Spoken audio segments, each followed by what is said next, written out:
and now we are recording as well. And I see that the peeps are starting to come in. I love to see the peeps coming in. Wonderful. And they come in and they come in. Dear loves, if you can please let us know that you can hear us, I would really appreciate it. Daniel says yes. Thank you so much, guys, for confirming. It is such a pleasure. It's such an honor to have you here with me, Anne-Marie. It is much better for me, or it's much my preference to be on this side of the interview or on this side of the conversation. But you had the grace to have me in your show, and it is an honor to return the favor. So welcome. Wow, thank you so much. It's wonderful to be on the other side, I tell you. Well, the reason and why, not only to reciprocate, but the main reason why I wanted to have you here is because I have witnessed a good part of your spiritual journey. And I say good part because we're spiritual beings, our journey is the whole thing. But I have witnessed a good chunk of your accelerated evolution. When I met you in December of 2017 in Bethlehem, we were just starting to delve into these things, both of us. You know, Carol, I didn't even know you were there. Isn't that funny? I don't even remember you. I don't even remember you from there. Holy goodness. I remember a bunch of other people. I don't remember you at all. I was there with Scotty. Yes, yes. So it is so interesting to see the evolution. It's so interesting to see your acceleration. So it's just an honor to have you here. So thank you for saying yes. And please go ahead and introduce yourself. That's wonderful. Thank you also, Carol. Likewise, I must say. My name is Anne-Marie Morales. I am a healer, a channel, an artist, and ACIM practitioner. And I just am. I don't know what to say. You're just fire. You're a bright light. So please tell us a little bit about your life. Tell us about how you grew up. Tell us about how you started waking up and how your evolution has been. Well, thank you. I will. I want to say hi to everybody who's here live. I think it's fantastic. You can take time out of your day, and I'm very honored and humbled that you're here. Thanks, everyone on the chat. Yeah. So I was born in Dearborn, Michigan, to two immigrant parents. My parents are from the island of Malta. Oh, I didn't know this. Yes. So my parents are from the island of Malta, and I'm an only child. I was born and raised not just Catholic, but Maltese Catholic, which is a completely different beast altogether. But it's very full circle. But anyway, I loved Jesus and God, and I was always singing.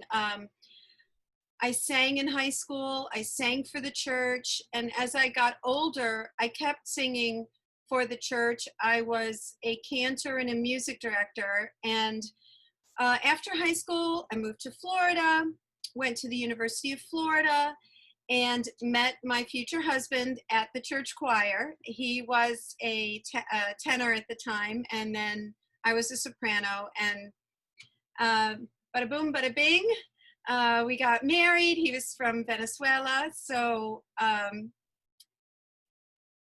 anyway, we go through our married life. I have two children. My oldest is 29.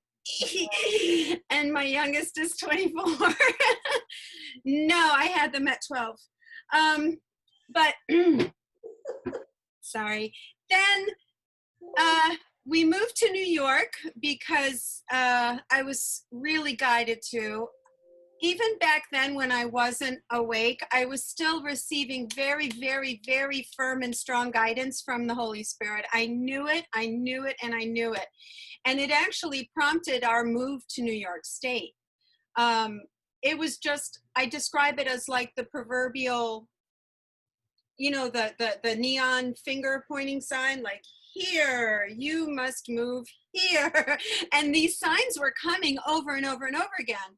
And within a week, I had a job, a babysitter, an apartment, and we moved within 3 months. Wow. From Florida to Staten Island.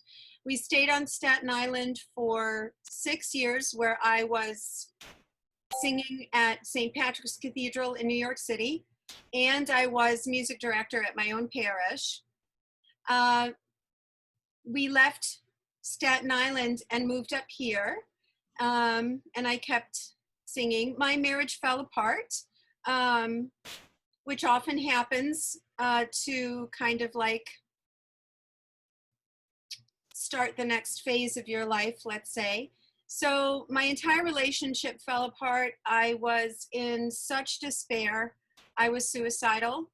I had heart palpitations from anxiety. I would have panic attacks. I was very unhealthy. The belief systems that I had created this knot of anxiety and fear, and there was nowhere to go. There was nowhere to go but up. And I finally thought, well, you know, this religion thing is not working, because I said rosaries every day going to work, praying for my marriage to be healed. I went to a priest, and the priest said, honey, go do your nails. Marriage is tough. And he kind of like pushed me right out the door.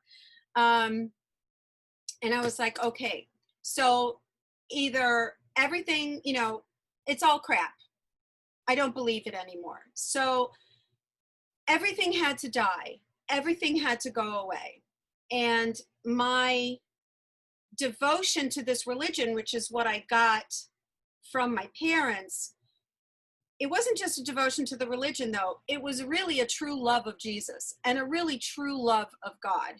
And after I decided to abandon the religion and think about abandoning Jesus and God, I'm driving around going, I feel no joy. And the only time I felt joy was when I was praising, when I was singing. This was a huge part of my life. I was very, very prominent as a Catholic cantor. I made a lot of money doing that, and not only for that, but I mean, I've done it all. I mean, I really did it. I was at the biggest church in the country. I was up on the altar. So like, you know, that's an incredible accomplishment. And even back then I would look back and go, gosh, thank you. God, thank you for everything, you know, for all of this. So having been completely disillusioned by that system, I needed to find my home again. And I needed to find Jesus again. And I remember it wasn't just my marriage that went downhill. I lost my father one year. I lost a child the next year. The next year, my marriage fell apart. The next year, my job, I got laid off of my job. And then the year after that, I lost my entire life savings, over $80,000. I lost to, let's just say, well, I can say it, I don't care anymore, a catfish. And if you don't know what a catfish is, you go online looking for love, and somebody feeds you this beautiful line, makes you feel like you're the most wonderful person in the world. And then they're like, oh, but I can't do this. I just need like $200. And you're like, oh, is that all you need? Okay, no problem, I've got that. Oh, that's so wonderful. You're the best. You're the most wonderful thing in the world. Long story short, everything went to zero. Everything. So as I started to work through that, I got introduced to energy. It was a beautiful story. I was making, one of the jobs that I did when I lost my teaching job was I made fancy cakes. I made Cake Boss cakes. And I did a really beautiful, I loved doing it. My aunt in Florida did these fancy cakes, and I started to do it here.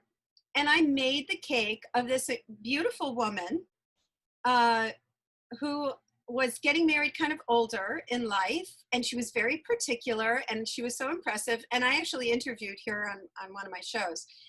Long story short, within a couple of weeks, life goes on. It's kind of convoluted. I'm sorry, I'm talking so much. But I got a new cat. All right. So I got this new cat right before I was going back to work. And I was always interested in psychics and mediums and all these kind of things. So I got a free pet psychic reading. And this cat told the psychic or the medium that I was a healer. And I'm like, okay. And the medium said, well, do you do Reiki? And I was like, what's Reiki? What's a Reiki? Like, I'd never heard of Reiki. I'd never heard of chakras. I was Catholic. Well, I don't know these things. So within a week, that beautiful woman that I made her wedding cake for opened up a metaphysical shop and offered a Reiki 1 class. And I knew that that was a sign. So I started on my journey of metaphysics and healing with this. So I started with Reiki 1, Reiki 2, Reiki 3, became a Reiki master. I've been attuning people in Reiki. But then I started to get involved with channeling Jesus, because that was another level. I wanted Jesus back in my life. And I was always curious, even as a Catholic, to the mystics, to people who used to channel, to people who used to say they had apparitions of Mary or they had apparitions of Jesus. I was always fascinated with that. And lo and behold, I type in apparitions of Jesus, speaking to Jesus, channeling Jesus. And lo and behold, the rest is history. Wow. Wow.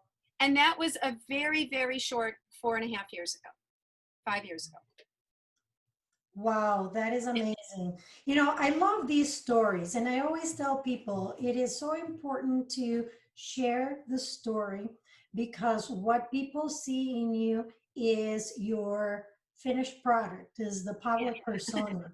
And really inside that, there are so many stories, there are so many tears, there's so much effort. And it is really important to realize that very often what brings up awakening is hardship. It doesn't have to be that way, but very often it is. It was for me. And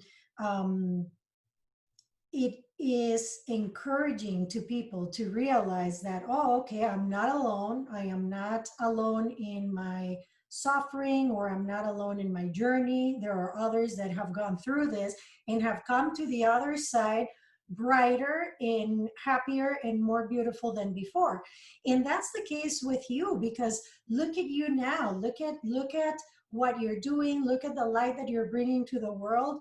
One of the things that I would like to go more in depth in here is your Reiki practice and your channeling, your light language, how that evolved, how you got into it, and most importantly, your trepidation along the way, your doubts, the obstacles that you have to go through, because people need to know this as they're delving into it. There's going to be all these things, and all you need to do is keep trusting. So if you would please share on that, that would be great.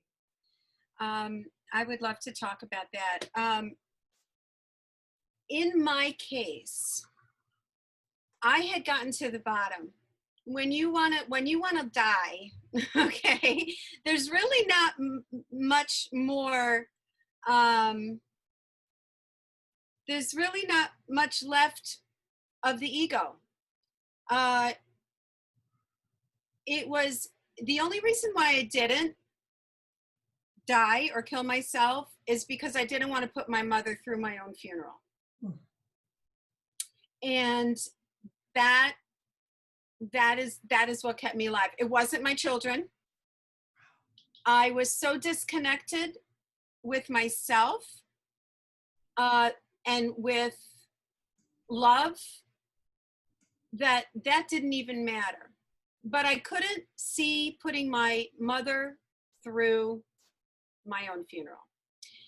So, okay. So moving beyond that, when I discovered energy, it made so much sense to me. I really think that it was, and the same thing with the Course in Miracles, and with Tina's work, channeling Jesus. All the videos, I drank them, I slept them, I ingested them, and I was just like, yes, yes, yes. And I didn't look back. I didn't worry about it. I thought, I even with the Reiki, learning the Reiki, I would go to Mass on Sunday. I'd be cantering on the altar. I'd read the reading and go, see, that matches with the Reiki. That resonates with me. So I always had a focus on the Holy Spirit. It just made sense, Carol. Everything felt so comfortable. So in terms of trepidation, I was already there. I didn't have to worry about anything. I had my neighbors coming over wondering what was wrong with me because there was an ambulance at my front door. I had my neighbors, my friends, seeing me at my worst, seeing me in fetal position. There was nowhere left for me to go. At that point, I couldn't care less. I felt truth. I felt at home. I felt real. Everything. God, I'm getting emotional. I felt this is truth. And when you understand that this is truth, fuck everything else. Excuse my French. Really, honestly, just that's the feeling you want to stay in. And believe me, Carol, I had so many nights of crying on the floor. Mm-hmm. I had so many nights of despair. I didn't want to shed a tear again in my life. I didn't want to feel fear again in my life. Mm-hmm. I couldn't do it to myself anymore. I couldn't. So when I started to come out as doing Reiki, there was all this negotiation. There was like, well, it's really the Holy Spirit. It's the Holy Spirit. It's okay. Listen, the Holy Spirit heals through everybody. The church believes that. Why don't, what is so weird about this? And so, okay, I was starting to run up against people's beliefs. And then, yes, then my enthusiasm was met with people's belief systems. And I'm like, but I'm Anne-Marie, don't you know me? Don't you like remember how? Yeah, remember we were friends? Remember I wasn't crazy yesterday when you didn't know? Yes, I totally feel you. You get that? It's like, wait a minute, don't you remember?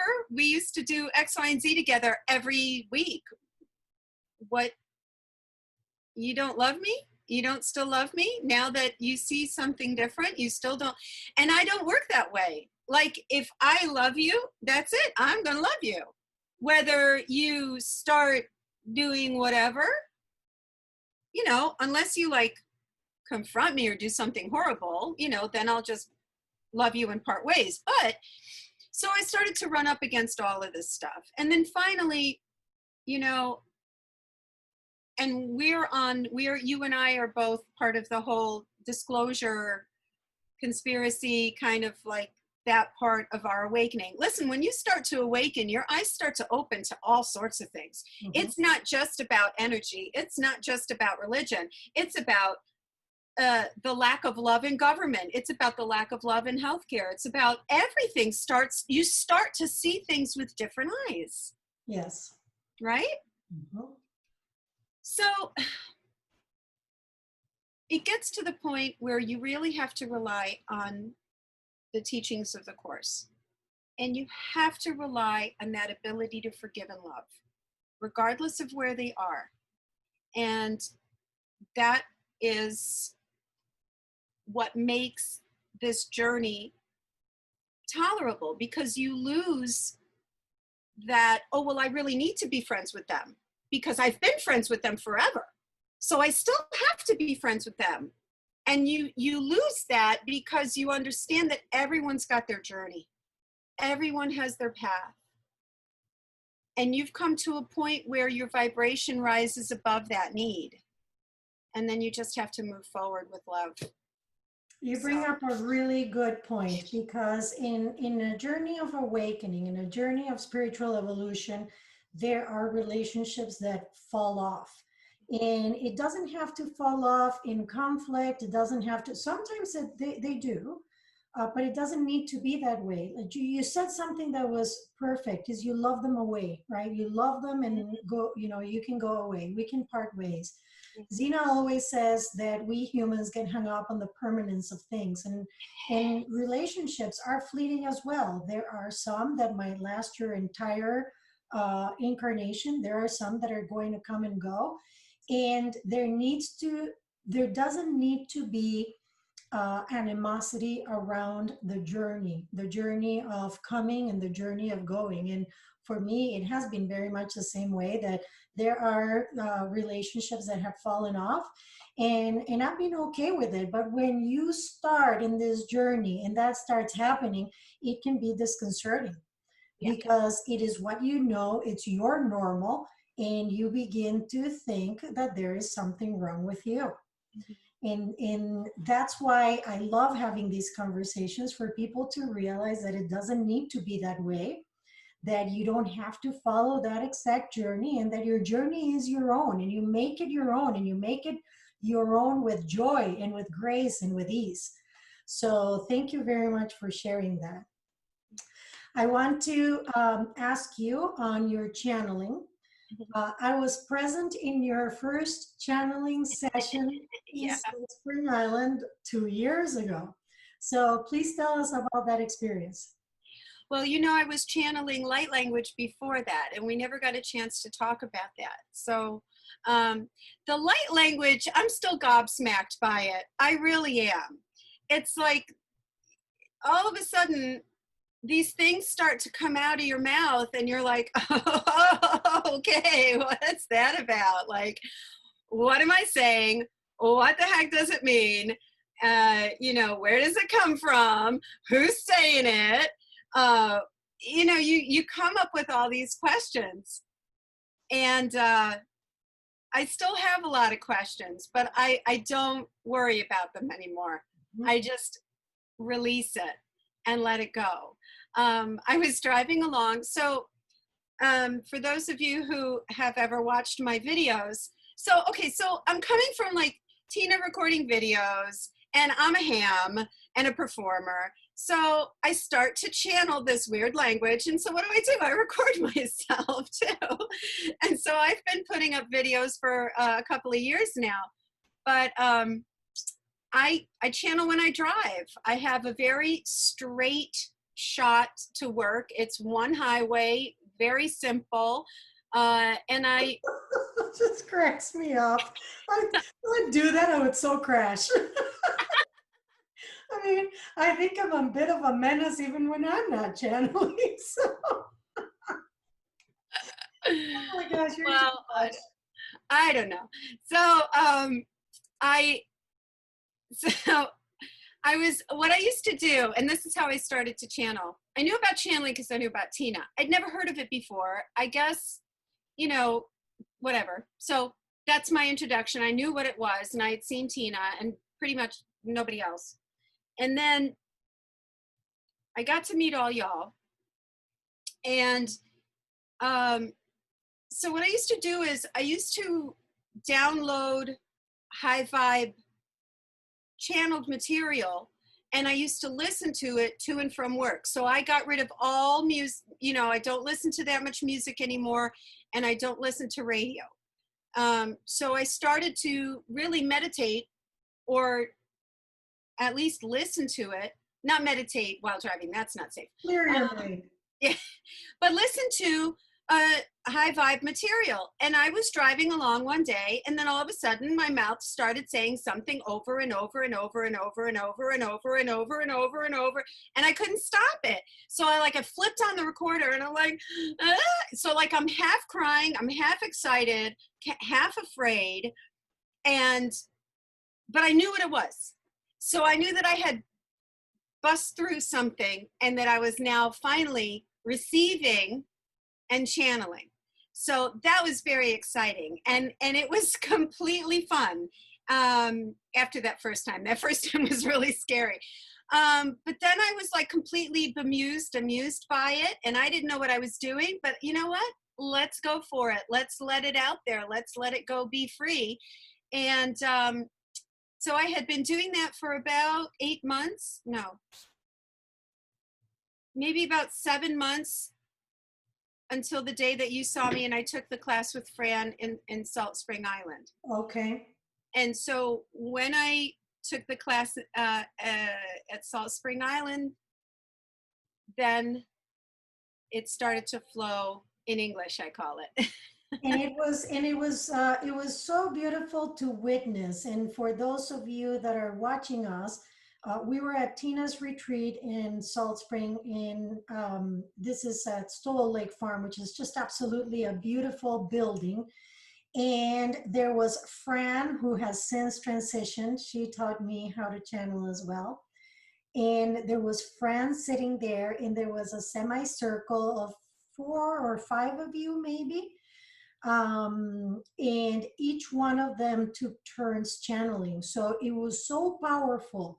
The energy in that room was so amazing. It was so beautiful to be part of and to observe this taking place. And sure enough, Anne-Marie just took off, and it was just so accelerated for you, wasn't it? It came. Yeah, it came. I of course, I didn't think I was that good at it in the beginning. And you know, for a long time, I didn't think I was that good at it. You know, I'd always doubt myself. You always have these doubts, like, what am I saying? Am I thinking it? Is it real? Am I just making it up? Until you understand the process of channeling a little bit better, and you understand that when energy is accessing you, it's accessing all of you.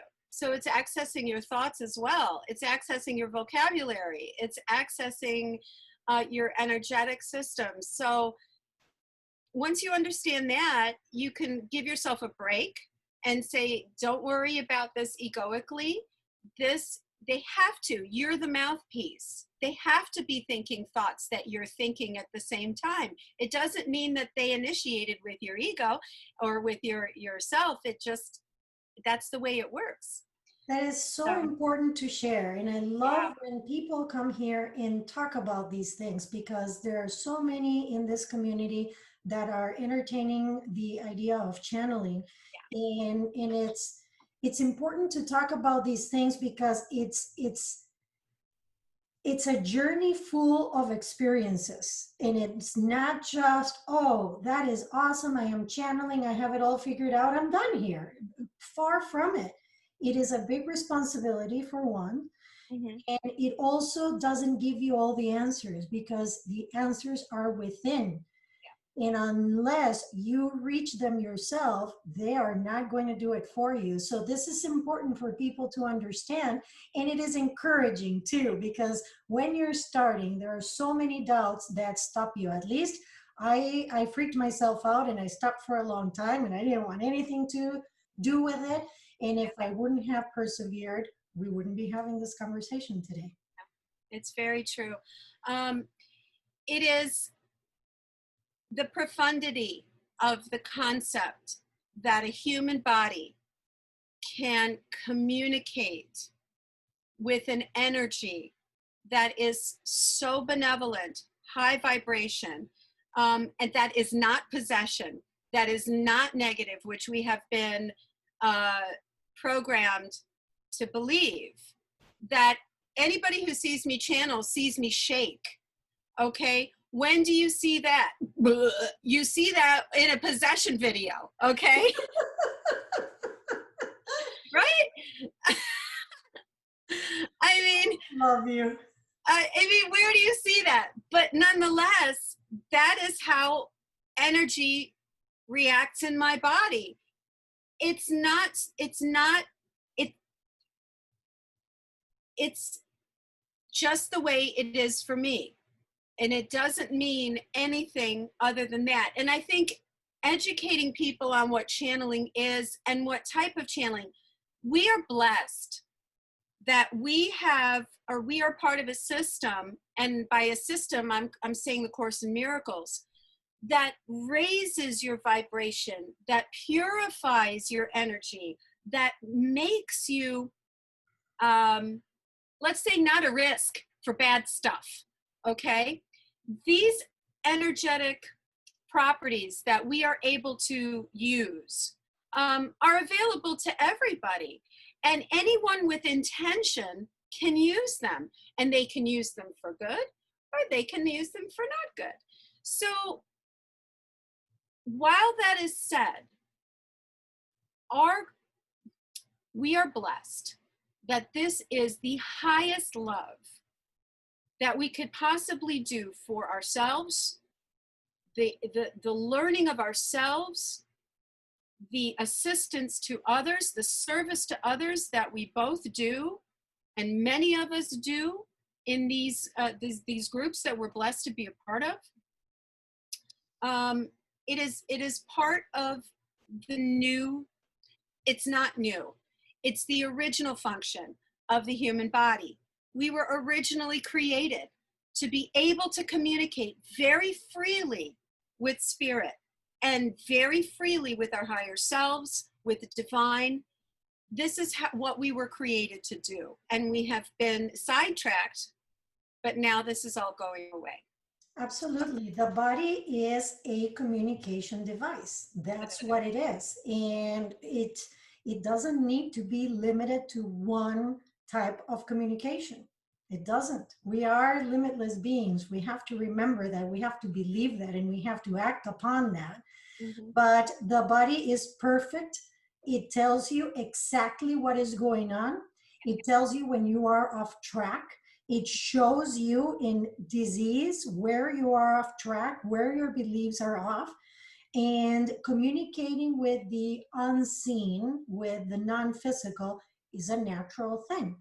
It may not be normal in our society because of what you say. It has been beaten out of us. It has been vilified, and really it is natural.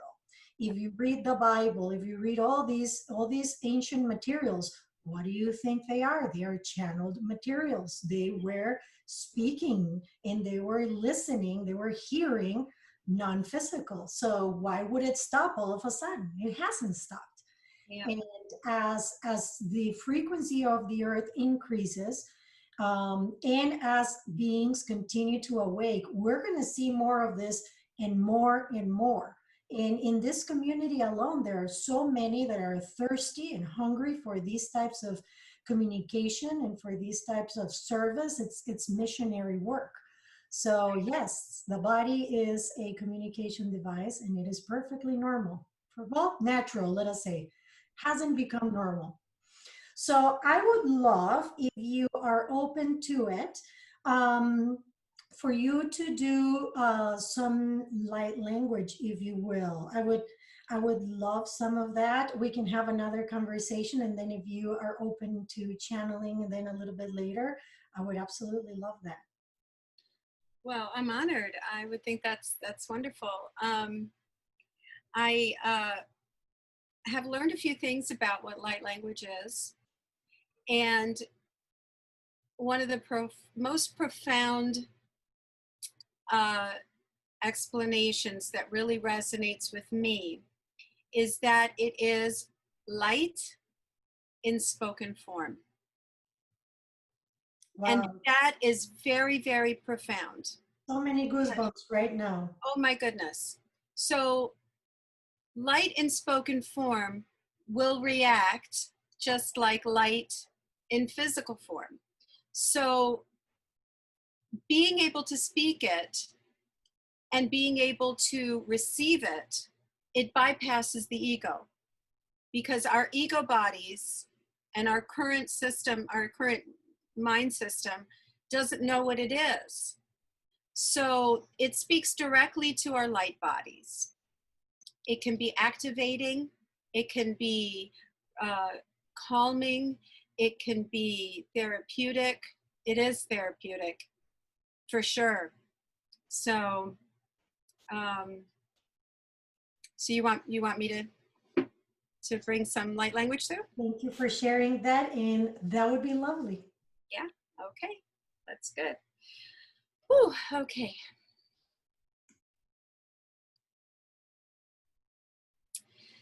Skiasha, maruhua ya watereke. Skashuya tarame tiakara, eso shayuwa tereke aso.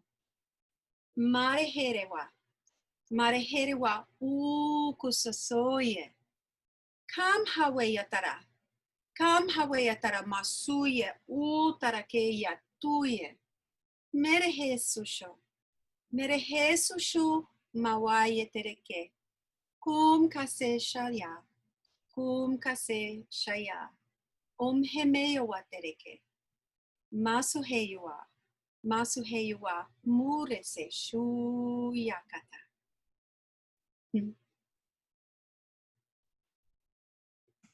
My heart is beating so fast right now.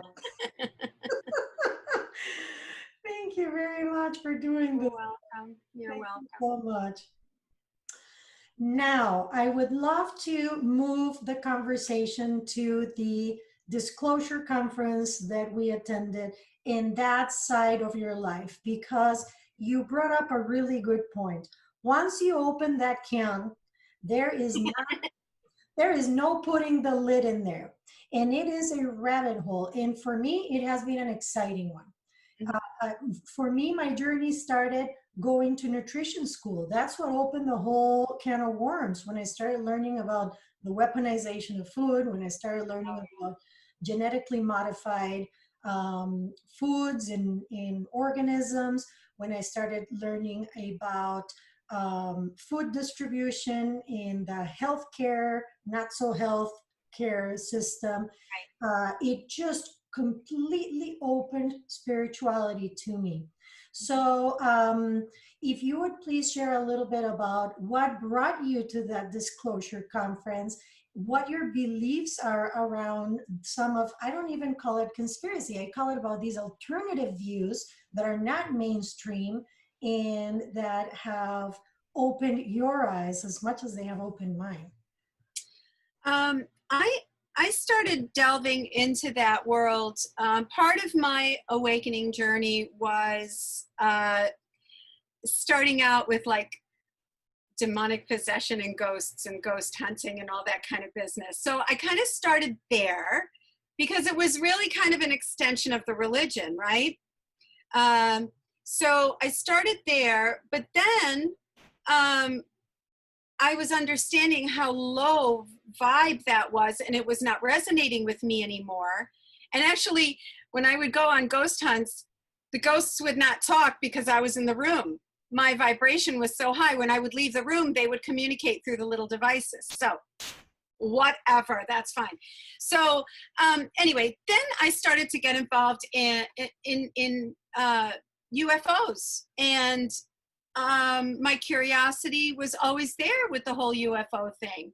I'm trying to think exactly where I started to hear some of these viewpoints, but I'm pretty sure it was the whole UFO disclosure and that kind of curiosity. You know, our curiosities are there for a reason. They're there because we have an innate need to explore that part of our desires, right? And I started to hear different people on YouTube who were talking about this space program, you know. Plus I was like a big TV fan, and I don't know if you've ever, not TV, just movies in general, movies and all that.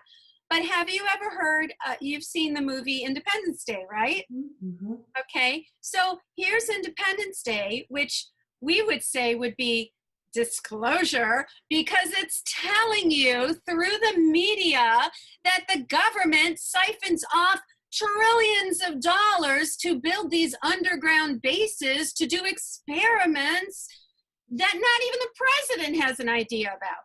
So anyway, so I got into all of that, and it's tough. You have to be very spiritually fortified to be able to pursue a lot of this knowledge, because a lot of this knowledge is very dark. Mm-hmm. It's very, very dark. Mm-hmm. And I had to come, Carol, to the conclusion for my own personal journey that I needed to take a step back from going down those rabbit holes. Mm-hmm. The whole idea, and what's coming out now, is the whole human trafficking thing. Once I've known about this for years, I've cried about this for years, and now it's starting to come to the surface. But this is where the spirituality and the fortification of forgiveness has to come in. We have to be, our first and most utmost priority must be our own vibration. Amen to that. Bar Amen none. to that. Mm-hmm. You Bar are so right. You are so right. And in fact, I will share with you that because I grew up Catholic, I've always been afraid of everything, like even my own shadow, right? So for me, all these topics that had to do with UFOs and life somewhere else and this and that, I was never interested in it. I never discounted it, but I didn't understand it. And when you don't understand something, the default setting is fear. Mhm. So I was always on the sidelines, but Scotty was always going in. My husband, he is just incessant. And interestingly enough, that's how he found Tina, because of exactly what you're saying. He was feeling discouraged. He was seeing all this darkness that was just not elevating at all.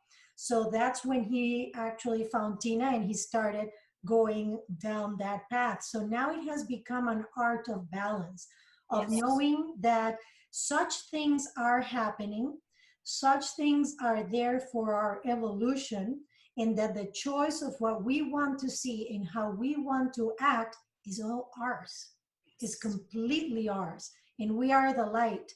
So you are right. If we continue to go back into that light and continue to raise our own frequency, that's what we are here for. That's what we're here for. And automatically you elevate the entire planet when you do that. Mm-hmm. One thing I would like to touch on with that, and to have the understanding, and it came to light when we went to that conference last year. People need to understand vibration, and they need to understand incarnations, reincarnations, and they need to understand that yes, these things occur. But in your life, and this Tina channels this all the time, it has to do with what you allow into your circle of knowledge. And it doesn't mean that you don't want to be ignorant. It doesn't mean that you're ignorant. But just like what the news does to us, the news takes a tragedy that happens 1,000 miles away across the globe and brings it into your awareness, and it affects your vibration. It affects your energy, it drains you, and it lowers you down, because naturally we are empathetic and sympathetic. and we feel for these people, okay? But see, once you understand that, you're able to say, okay, I feel for them, but this is not my path. It's not my journey. And I hold love for them, and I give my deepest prayers for them, and I send them love from my heart space to them. But I am not a part of that, and I'm very grateful for that. And that is You send the prayer for the outcome of the highest light. What that is not up to you. mhm. Yeah, very good point. Very good point. Thank you for sharing that. Because we have in these communities newbies coming online for every time, and you see it in the same questions being asked over and over again. And one thing just to remember is that once you take this information in, believe me, if you were a part of it, it'd already be in your field. If this was who you are, if you were touched by abuse, it's already in your field. And that means you yourself need to work on what is touching you directly. Okay? So send them the love, but don't take that pain onto yourself. That's not your role in this. Presence is so important. Presence is so important because it is what is happening right now, right in my immediacy, that is the most important for my reality. Yes. If I can't handle what is going on here, there is no way that I will have a positive impact in what's happening anywhere else. It's right here, right now. What am I doing right now? There is COVID everywhere. There's talks and this. And then if I look out the window, the birds are singing, the trees are swaying. It's a beautiful sunny day. That's what is right here, right now. So it is in focusing on that right now and creating from that place that we can make a difference around us and beyond us. Yes, Beautiful. absolutely. Absolutely. Well, now I would love to go into your Reiki practice, what you are doing. And if it's okay with you, I would love to share how my session with you went, because it was life transforming. So that you know, I've shared that with you, but I want you to hear it again from me, because the effect was so profound that I would love to share, if that's okay. Go ahead. Thank you. So several weeks ago, I had a tooth extracted. Peeps, that has been the most painful experience I have been through in my life, and I've had 2 kids. And I've broken bones, and I've had horses fall on me. That was the most painful experience. And now I understand that the tooth had to come out. There was mercury put in the tooth many years ago. My body literally got rid of the crown. I was in that disclosure conference. I had just met Corey Good. I was so excited. I was so happy. I bite into this mini quiche, and half of my crown falls off. Like, oh. So the tooth needed to come out. It was a vibration that was not a match. And I see, fortunately, a holistic dentist. There is no way I would have a root canal done. So the tooth came out. Well, I learned that how people get through these things is narcotics, because that's what they prescribed to me. It was hydrocodone or one of those things. I don't take anything that alters my consciousness. Nothing. I don't drink anymore. I'm Costa Rican. I drank it all. I already drank my quota. I already partied my quota. I don't take anything that alters my consciousness. And OMG, going through that pain without meds. Wow, that was so painful. So I reached out to the community, and everybody sent love and healing energy. Anne Marie took it a step further, and she recorded a session for me. So I'm laying on my bed and I'm watching Anne Marie. I mean, I can barely open my eyes. I'm in so much pain. The minute she starts speaking, I start feeling this relief in my body. The tooth was hurting, but the body became less tense. And she went through each of my chakras and explained what she was seeing. And she channeled somebody in each, or something in each one of the stages of the chakras. It was just amazing. I'm having goosebumps right now just telling the story. The Buddha came through. The Buddha had never talked to me, at least not directly. It was just amazing. And very interestingly enough, Anne Marie found that my heart chakra was humongous, but it was being caused, that humongousness, I just made that one up, that hugeness what was made up by constriction in my throat chakra. And obviously the tooth is the throat chakra. So she worked on that, and not only the next day I started improving exponentially each day, but I found the courage that I had lacked up until that point to say yes to Tina's interview, because she's been offering to do that interview since last year, actually a long, maybe longer than that.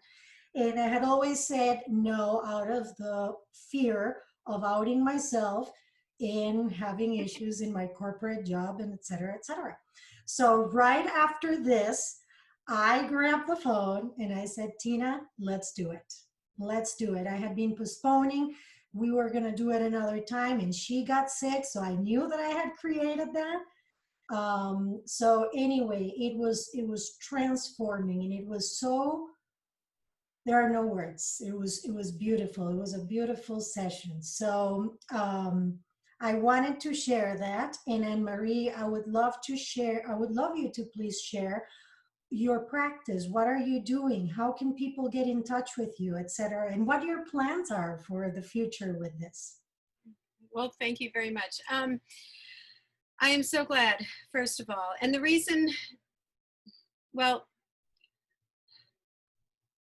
in terms of Reiki, Reiki is a very particular, very, I don't want to use the word rigid, but it's a modality that has very specific parameters to it. It was essential for me to understand what our bodies are. And behind me, I have the chakra banners. And understand that energy is highest source.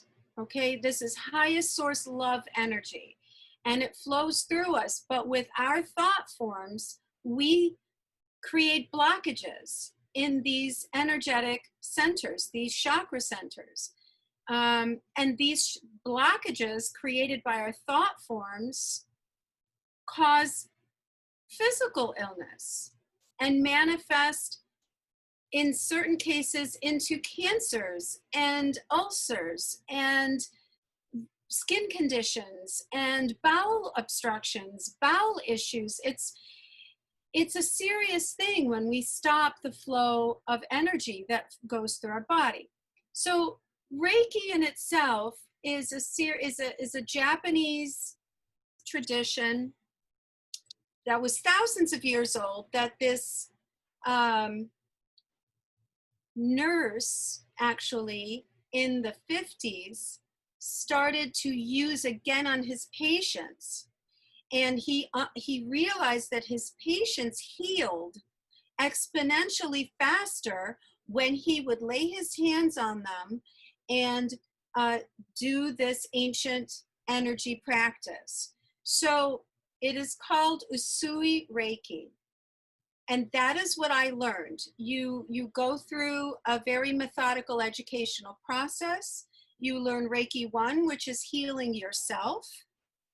Reiki 2, which is learning to heal others. And then Reiki 3 is your mastery. You become a master, and it opens your crown chakra in various stages, and you are given attunements. Ah, I've known that word for a while. You know that word, Carol. So it's the same concept. You are being attuned to receive energy. Okay. So I started doing Reiki. It never really manifested into doing like official sessions. I don't have a table. I don't have a bench that you could do Reiki on, but I would work on people. But then when I started to channel, it just changed. It became, and I title it now, intuitive energy healing, because it becomes an intuitive process. I get downloads of information. I channel light language. I channel ascended masters, as I did for you. These beings come through, and I use kind of Reiki as my base. So I still do the symbols of giving energy in, the shokure, the seihiki, which is this energetic clearing, and emotional clearing. There are other different, there's only, I think, 4 or 5 basic symbols that the traditional Reiki uses. But what I'm doing now is I am receiving through the distance healing part of Reiki. And what's beautiful about Reiki and what I learned about the distance healing, there is a series of symbols in Japanese, Honzase Shonen. Honzase Shonen, and each one has a character, and you're supposed to do the characters in the air and pull them over you and all that. What that taught me was that healing can be done out of the general vicinity and through space and time. So you can heal across distance and you can heal across time. So imagine that you experienced a trauma. Imagine that you got lost from your parents one time at a fair, and you were a little child, and that 10 minutes of not knowing where mommy or daddy was left you scarred for life. Using this technique, we can travel back to that little girl or little boy, and we can heal that moment and think about all the trauma between that little child and your present state that you experienced because of that one 10-minute experience.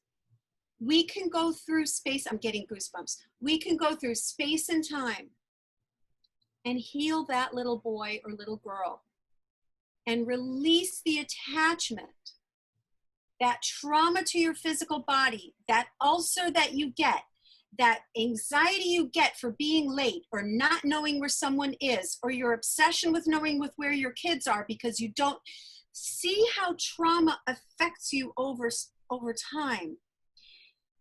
But with healing and energy and using these modalities, you can go back and heal that entire part of your life and release it. Boom. All of a sudden, you can breathe differently. All of a sudden, you could say, okay, my kid's going out and I'm not going to flip out. My husband's going to work and he's only going to work. I don't have to worry about where he is or if he's doing something else or if he's going to leave me. I mean, think about that. Yes. And this is all possible through this energy healing. Beautiful, beautiful. So you are doing that part-time, is that right? I am doing it upon demand, yes. And with this COVID, with being working at home, I'm able to do it.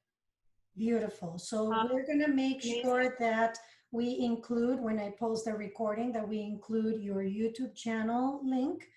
We include your website link and maybe your email address if people want to get in touch with you directly. Okay, we have a couple of questions here, so I would like to move on to that. Peeps, if you want to ask questions, you can either go to the Q&A button at the bottom of the screen and type your question, Or if you want to come live and have a conversation with us, please raise your hand and we will bring you in. So Ariel is asking, please tell how light language is different than Eastern sacred mantras. From what I understand about mantras, it is, you are speaking to life a belief, right? You repeat something, you repeat a belief that either you have or that you wish to have, and you repeat it over and over and over, and it becomes truth. Okay, so a mantra is, and a mantra could be anything because I use them myself all the time. What light language is just, it's a channeling, first of all, and I don't know if the sacred mantras are channeled or not. I'm not aware. But light language is, again, an energetic communication. And it is an energetic, a light communication. That doesn't mean that it is only one. Because if you listen to what I do, I've come to know that I communicate in Pleiadian light language. I know that I have communicated with Orion, beings from the Orion system. I have different personalities that I say that come through. I have like my samurai warrior that builds up strength and power. And who else do I have? Loving, like a loving energy, a mother, a consolation energy. So, I mean, all I can say is that it is very, very different than a mantra, than what my understanding of a mantra is. But it is in many ways as healing and as empowering as a mantra can be. Sorry about my very loud dog. I apologize. Okay. Thank you very much for that answer. The other question comes from Sonia, and she wants to know if you teach Reiki. I haven't been called to teach it yet. That is not in my wheelhouse yet. I really think that it's important to be in person to do this. I've seen people do it on Zoom, but I don't know. Let's just put a pause on that thought. I could do it in the future, I suppose, if I'm called to do it, but right now I don't see that in my future. I can respect that. I feel the same way about channeling. I believe that I am here to channel and to support others in their journey, but right now I don't feel that teaching channeling is in my wheelhouse. Ariel says, thank you for the explanation, very informative. Gina is asking, I am raised Catholic. I appreciate your story you shared. How do I get over the guilt about not practicing the religion? That's a really, really great question. And it comes down to forgiveness. One of the steps that I had to take in my own personal healing process is to forgive what I thought had to be. So you got married once and you stuck it out through thick and thin, regardless of abuse, regardless of anything, because that's what we were told to do. You got up on Sunday morning and you went to church and you did it because that's what you were told to do, even though you were arguing with your spouse, even though in my case, I became the meanest woman ever because my kids wouldn't get ready on time. And I would yell at my kids to get out the door. Meanwhile, here we go into mass, sitting down like this beautiful family. And we were just cursing at each other in the car. I mean, we have to understand that these systems, and believe me, it gave me many, many positive things in my life. Many positive things, not to mention my love for Jesus. not to mention my love for God. Okay, but these are just systems of control. And in essence, if you allow that guilt to remain with you, it's still controlling you. So you must forgive the religion and forgive yourself and feel that peace.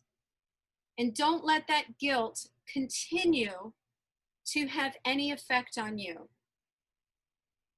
Think of it as this. Think of it as that you have come to a point where that system is no longer serving you. And you must love it and let it go and move on. Okay? And part of that is self-love. Don't allow yourself to feel that guilt. You are being called to something different. It may or may not work out, but release the guilt. I love that. And I second that, because the same thing with me. I grew up Catholic, very conservative in Costa Rica. And reading Jesus, my autobiography, was a big relief for me, because I fell in love with Jesus all over again through reading that book. And then I really got to a point of being able to forgive myself for everything that I thought I had done, for crying out loud, and release the guilt, because I knew that I wasn't sinning. There wasn't such a thing as sin. So guilty about what?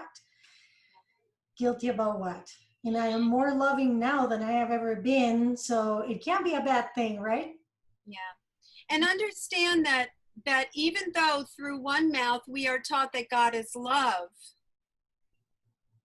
if we believe that God is love, nothing else is truth.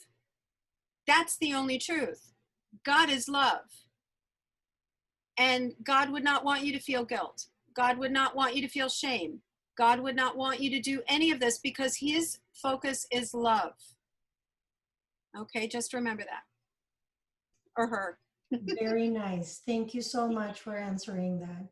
Millie is raising her hand. So let's bring Millie in. Millie, can you hear us, and can you unmute yourself? Yes, I can. Can you hear me? Hey, Yes, Yeah. we can. Hello, love. Okay, great. So thank you very much. It's so interesting. I wanted to ask a question about, I happened to go back today, as it happens, to lesson 136 of the Course of Miracles about sickness as a defense against the truth. And that, of course, if we're not our bodies, and we believe we're not our bodies, then we can't get sick. So when it comes to healing, because I started to do studying some healing or theta healing work last year. So there is this kind of, but if we're not our bodies, then, how can I really heal people? Because we're not our bodies. You know what I'm trying to say? It's like that paradox about, I think you understand what I mean, right? I do. This is the paradox that comes, and I see this a lot with Course in Miracles people who study the Course in Miracles, and treat it very, very literally. My belief is, truly, our souls are not a body. Our souls, our essence, is a tendril of source. Okay, we are tied to source. However, here we are. We chose this density. We chose to create a body for our source essence to inhabit, to animate this body. Okay, and we chose to have this experience. So while our soul is perfect and is not a body, guess what? We indeed are a body, and we need to treat this vessel with as much love as it possibly can, because it is a finite thing. Whether your finite is at 80 or 150, it's still finite to some point. Okay? So our thoughts and our beliefs and our creation of this corpus that we decided to create and manifest for ourselves is subject to the environment that we put it in. So, and that environment also includes our thoughts, which blocks the flow of energy. So I don't want to veer too far off of your main question, but you are walking in a physical body, and that is something that is a fact. And the Course teaches us how to connect and clarify our energy so that we are aware that we are not a body, that in essence we are truly not a body. But that is my explanation of that. Because if we were not a body, we'd be spirit. So. And if I may add to this too, one of the things with the body is that it is a communication device. Let's go back to that. And when we are focusing on healing, we really are healing the belief. We are healing the thought system. We are healing not the body itself, but the root of the issue. That's what it is. And the body is just showing you that it's there, because if it doesn't show you, you just don't know. You keep going, because think about it. If there is a belief in you that has to do with the root chakra, and you continue to go in that direction, and it is permeating everything that you do, but your ankle doesn't break or doesn't swell up to let you know that there's something going on with your root chakra, you continue in the same direction. It's momentum. You just keep going. But then when the body tells you, hey, signal here, there's something going on, then the healing is able to occur with your awareness and with your focused intent on the belief that caused it in the first place. Does that answer your question? Yes, I think that, but I mean, what I'm also saying is we're not ruling out, because that happens, that people can heal themselves just purely, miraculously. Absolutely. Miraculously, Absolutely. like I need some more Johnny, for instance, and Yes. and that is I find really exciting and wonderful to believe that that's also possible. I think that's what the Course is also trying to teach us, that hey, you can do this purely with with your mind. Indeed. Okay, thank you. Thank you, love. It's always good to talk to you. Okay, let's see. Can I just make one more comment on that? Just Yes. briefly. Understand that healing is done exactly what was just said by your own mind. It's not, I'm just illuminating something that you will understand. Because if your belief is that I'm full of crap, I can pray for you as much as you want. Nothing's going to happen. So we heal ourselves. I am just illuminating knowledge for you to be able to do it yourself. You're the conduit. Amen. Very nice. Thank you so much. We have a question from Larry. He wants to know if you can advise the best way to manifest a preferred outcome. I think that is the law of attraction. Is that right? I think that is the law of attraction. You're trying to get into something like that. Just understand that when you think about things like that, it's not just about, oh, I really want to drive a Mercedes, okay? Because there are ways to get a Mercedes that have nothing to do with energy, that have nothing to do with that. All I can tell you is, if you pray for your best outcome and trust in the universe to bring these things to you, then that's what's going to happen. Thanks, Anne-Marie. Steve is asking, can you translate light language into English so we know what you are saying? I know some people who do that, but I personally don't. What I say is, it's as if you were brought up in the United States and all of a sudden you met your I don't know, Yugoslavian grandmother, and you'd never heard Yugoslavian before in your life, but you understand the intention behind her words, right? So you understand the intention behind it. You feel what she's trying to say, or you feel the energy. That's how I interpret it. I do not know what they say, but I can interpret the energy, the intention behind what they're saying. Thank you very much. And I also want you to know that Xina says that she has tears flowing. Thank you very much, she says. Thank you for sharing, Xina. Norman is asking, do you do remote chakra clearing healings? Yes, yes, I do. At this point, and that's the whole beauty of that Honzaze Shonen that I told you about. That is healing over time and space. And I meld a few different modalities, and I use different energetic tools, and I channel. So it's kind of like a minestrone soup of energy clearings. But I do exactly that. Yes. Thank you. And Nuno is asking, hi, Anne-Marie. I have done, how do you pronounce it? Is it Usui? Usui Reiki 2 and 3 as well, but I stopped practicing Reiki because I could not identify myself with the Reiki symbols. I just did not see the point of the symbols for one reason or another. He asks, how important are the symbols? Can I do Reiki without using the symbols? Any advice on how to reattune myself with the Reiki symbols? Thank you. That's a great question. I do it because it's comfortable, because I know what they mean.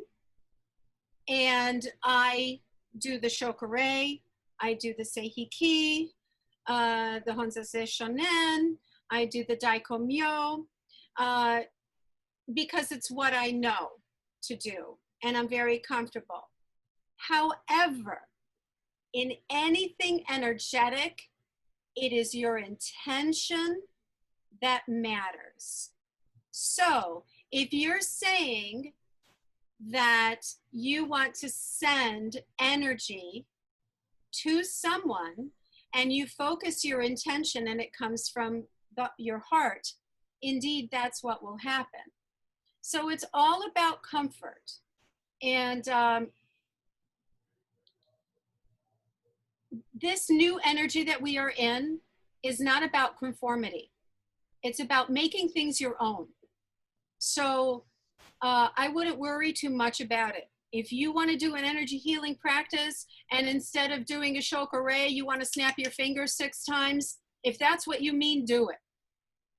I think that is a great recommendation, because anything really, to me, and again, we're all different, to me, anything that comes with these rigid rituals and that it has to be performed exactly this way, it doesn't resonate with me. It doesn't resonate with me. I'm thinking, says who?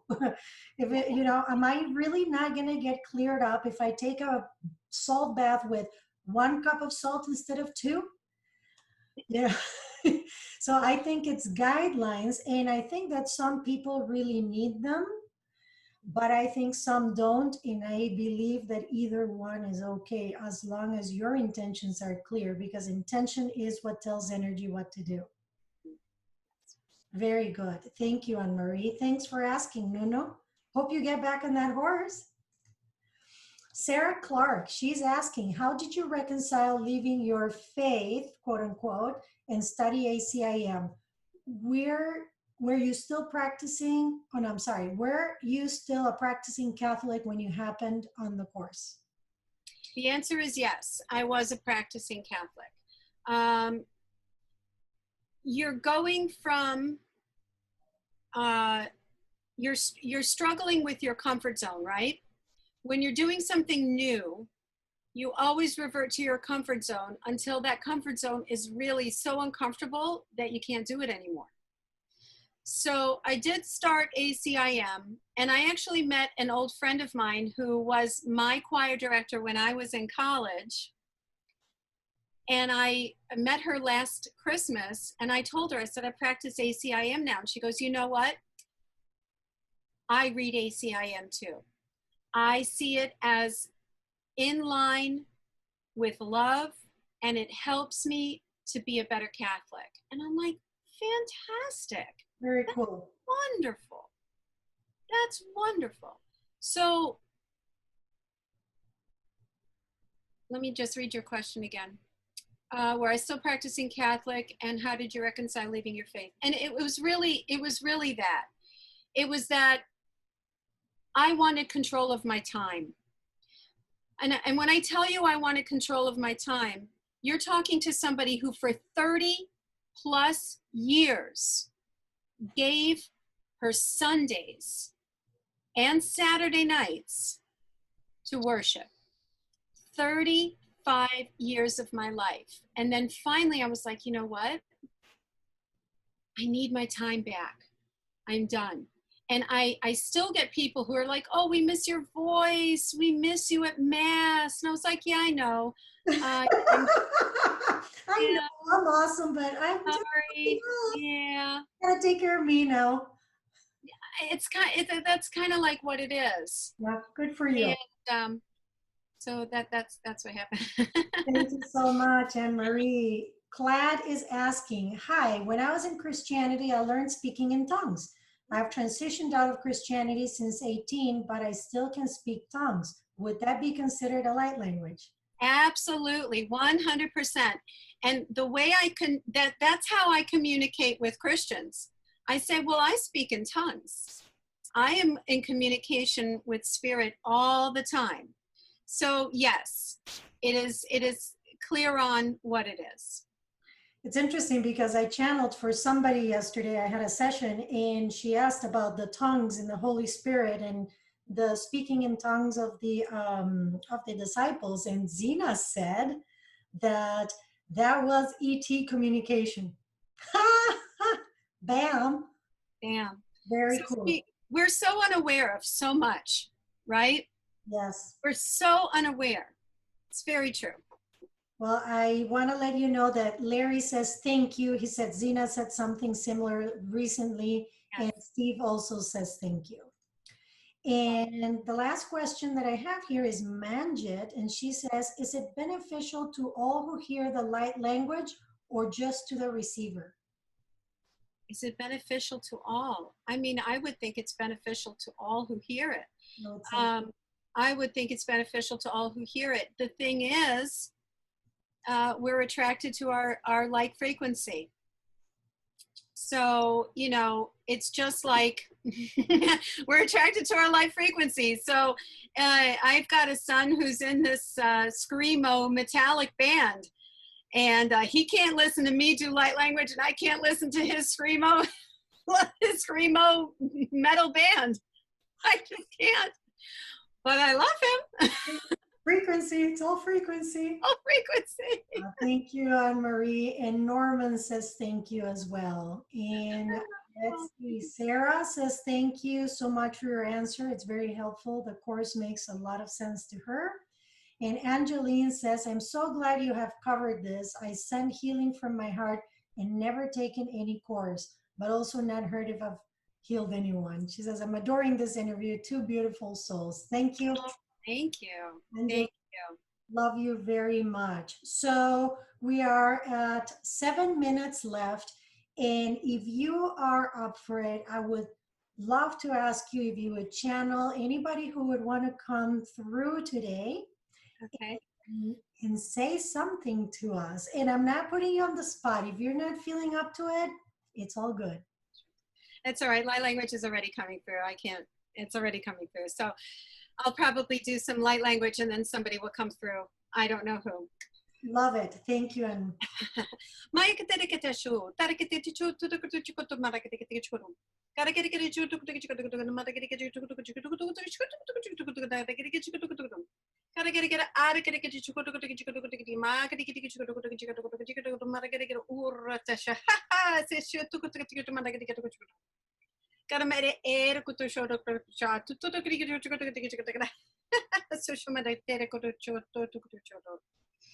Well, dear ones, we are coming through to you again, and we are the Highway Guides. We are Anne Marie's guides and teachers. So we are taking this opportunity to reach a larger audience. You are in this beautiful time in Earth's and humans' evolution where you're understanding the true nature of your physical bodies, of this incarnation, of your incarnate bodies, and the machines that they indeed are. Because this biological machine that your soul inhabits, this machine that comes from the earth you inhabit, made from materials of the earth, the planet that you inhabit, is indeed an amazing spaceship. Let's just put it to you that way. In this body, you can travel to the stars. In this body, you could travel to the other side of the planet. In this body, you can communicate with beings like us. Excuse me. So, dear ones, enjoy the ride. Learn about this vehicle you inhabit. Heal it. Heal your souls. We love you. We are spirit. We are her guides, but your guides as well. And with that, we thank you and say goodbye. I'm so sorry. I'm starting to gag and cough. No worries, no worries. Thank you so much. You have been speaking quite a bit, so thank you very much. Your poor throat. I want to say thank you. Xina does want to say goodbye to everyone, so I will bring him in. But before I do that, I want to thank you, Anne-Marie, for being here, for being vulnerable, for showing up authentically, and for sharing with us. It is such an honor to be on the receiving end of your story and of your love. I absolutely love you, and I thank you for being here. Well, the feeling is mutual, Carol. You know that. The feeling is mutual. I want to thank everybody who's taking time out of their day to participate in this energy, this love, energy of love provided by Carol's platform. And thank you, all of you. Yes, beautiful beings. There's 44 here today. That's an angel number. I love that number. Thank you all very much for taking time to be here and to show up. Xina has been talking lately so much about showing up, showing up, showing up. So thank you for being here, and we're going to let him in and see what he has to say.